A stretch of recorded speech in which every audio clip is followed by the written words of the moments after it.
تو آج کل کا کچھ لوگوں کا نظریہ یہ ہے کہ بھئی وہاں پر کیا ہے، مٹی ہے، ختم ہو گئے، وہاں پر جانے سے کیا مطلب ہے؟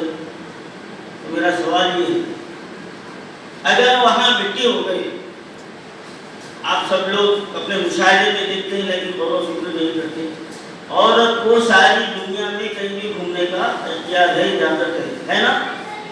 قبرستان میں کیوں نہیں نا؟ قبرستان میں عورت کو جانے کی ممانعت کیوں ہوئی؟ بھائی پہاڑ پہ جانے کی ممانعت ہے، مٹی پتھر کے بعد جانے کی ممانعت ہے نہیں ہے، پھر قبرستان میں جانے کی ممانعت کیوں ہے؟ بقول کسی کی سوچ کے اگر کوئی یہ سمجھتا ہے کہ وہاں مٹی ہے، وہاں پر مٹی ہے، پتھر ہے، تو پھر وہاں پر روکا کیوں گیا؟ اور پھر یہ شریعت نے ہم کو یہ حکم دیا ہے کہ جب تم کسی قبرستان سے گزرو تو وہاں کہو السلام علیکم یا اہل القبور۔ تب سوال یہ ہے کہ وہاں پر مٹی ہے، ہڈی ختم ہو چکی ہے، پتھر ہے، تو سلام کس کو کیا جا رہا ہے؟